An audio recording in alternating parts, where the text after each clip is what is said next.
Wala kang pera, ako meron.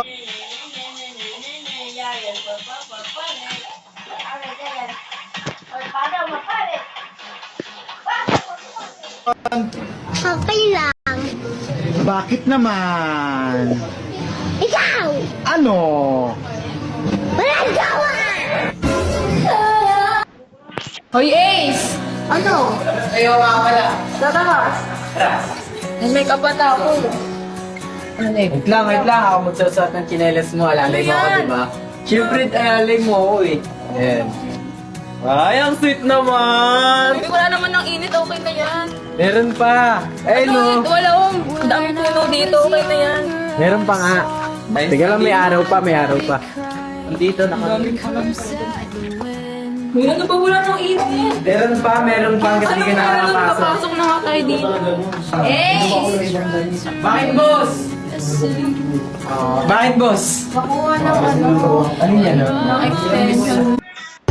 Sinong pinaka-favorite yung tita?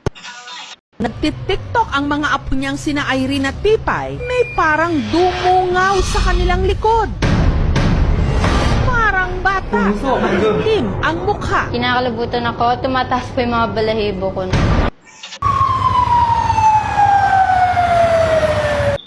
Kimiko?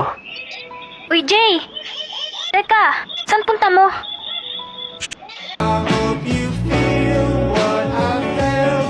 Successful na yung prank natin. Umiiyak pa si Sabi. Tara na. Tatakpan na natin yung mga mata nila, guys. Mag-iina na natutulog. I love.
Wake up in the middle of the night and notice your dog standing in the corner of the room, staring at the wall without blinking. Don't call out his name.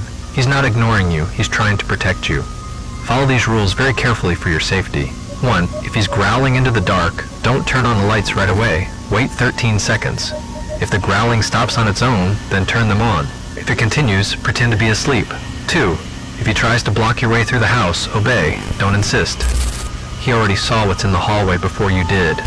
3. If he starts howling in a low, continuous tone, cover all the mirrors. That's a warning, because you are not alone anymore. 4.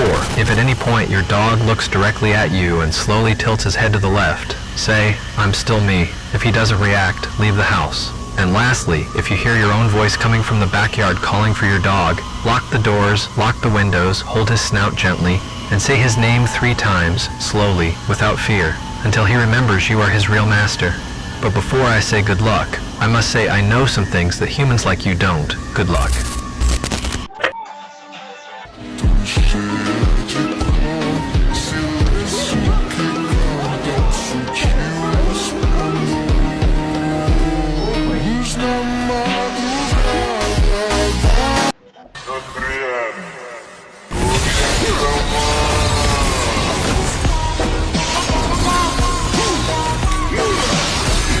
Bakit ba marami talaga sa inyo nagsasabi takot ako kay Herobrine? Hindi nga ako takot kay Herobrine. Si Herobrine ang takot sa akin. Ayun si Herobrine.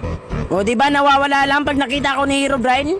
Hindi nga ako takot kay Herobrine. Si Herobrine nga ang takot sa akin. Malakas lang talaga ako kaya natatakot sila sa akin eh. Ano, papalag ba?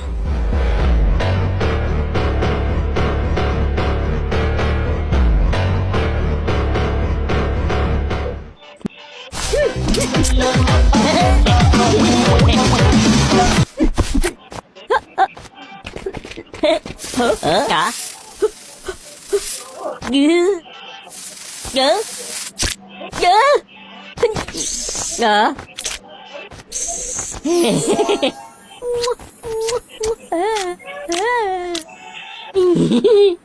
Huh?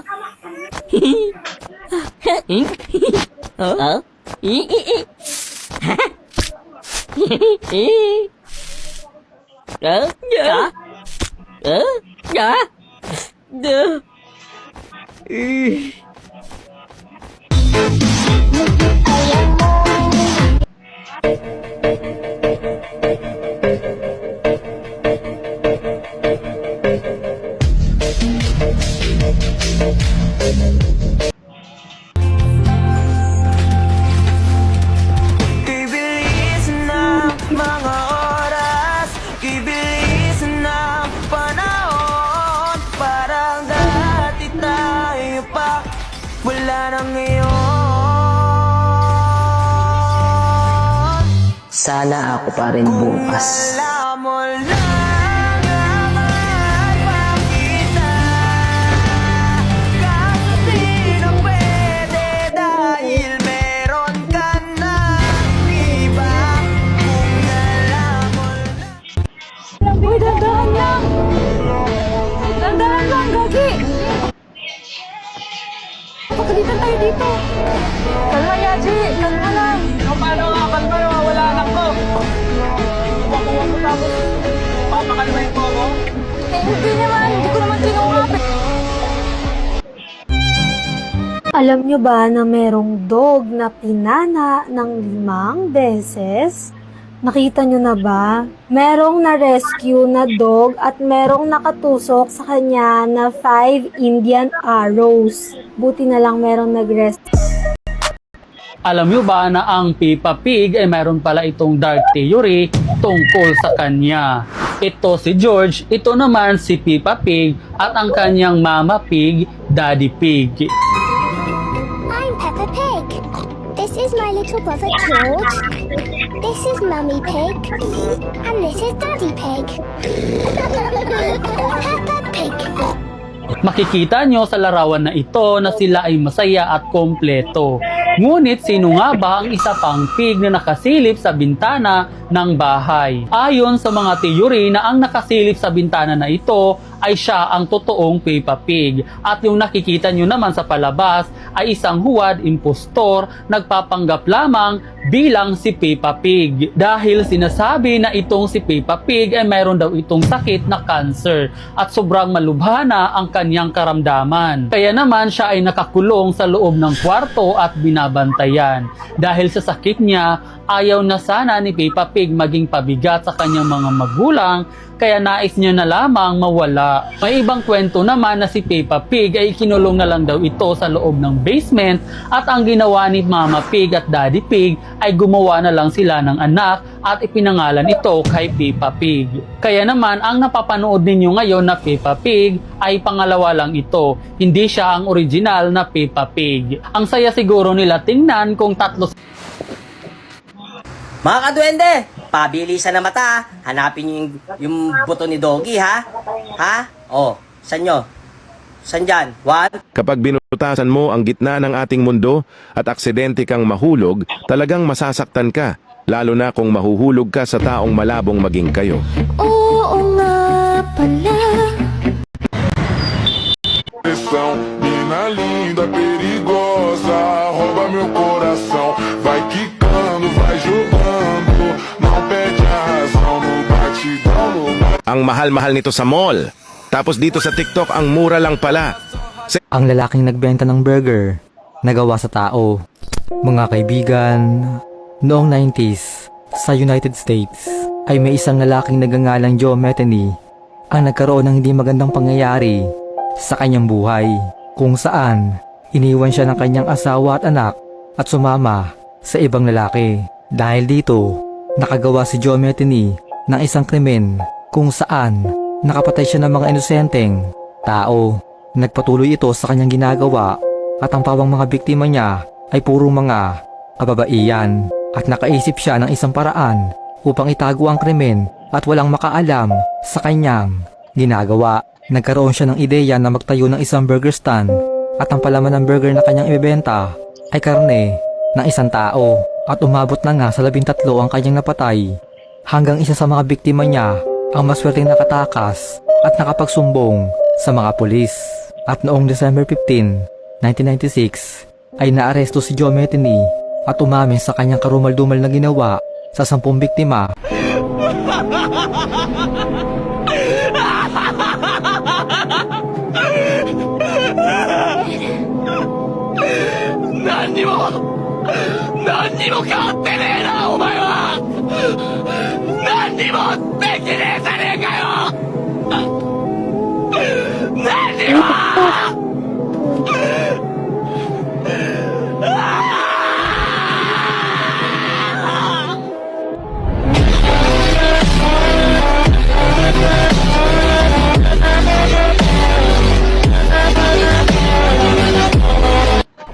May lalaking lumapit sa akin. Inahamon daw ako ng estudyante ng 1v1.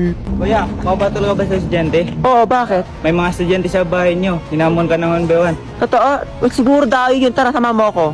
Kuya, ayun sila oh. Tong mga to. Ang aga-aga, hindi ba ay pumasok? Oo. Hindi kami ng oras para sa'yo. Bakit? Sino ba sa inyo ang pinakamalakas? Hello. Ang gulo nyo, ikaw na lang. Bakit ka naging malakas? Global Moscow mo, bakit? Global. Bakit? Natatakot ka na ba? Hindi. Ba't naman natatakot sa'yo? Sino ka ba? O ikaw, kayang-kaya kong durugin yung Moscow mo. Sige nga, 1v1 tayo para magkaalaman. Tara, hindi kita uurungan. Tawa ka naman, Mimes. Dudurugin kita. Yabang mo dudurugin din kita. Sige. Yung top global Moscow mo, lulusawin ko lang yan, manood ka. Tingnan na lang natin. Kawawa daw ako at matatalo daw ako. Kapag estudyante talaga matatapang. Pero tignan natin kung makakatagusto. So sa early pa lang, pinapahirapan ko siya mag-clear ng minions para sa ganun mag-up siya. Bakit kaya galito lagi yung nakakalaban ko? Kapag loyal sila, ayaw pa nilang umuwi. Tulad neto, napamaga ko siya. Tapos ayaw niya pang umuwi. Dahil nga sa ayaw niyang umuwi, ako na yung nagpauwi sa kanya.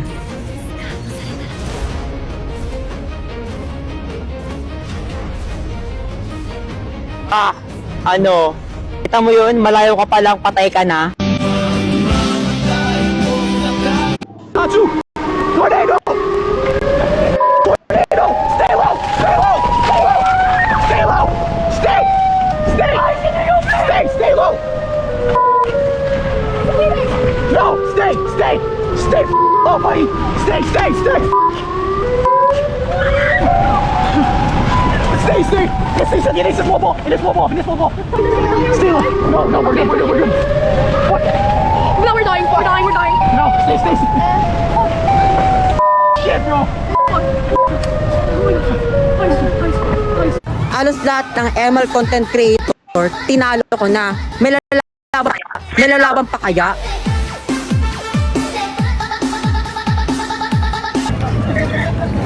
Ay, loko yun Sino yun?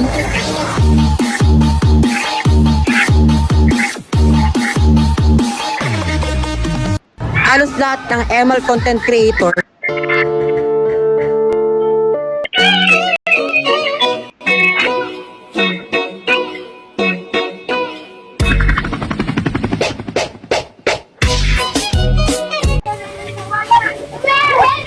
Guys, kailangan nyo nang umuwi sa bahay nyo. Uy, wait lang. Parang nakilala kita. Ikaw yung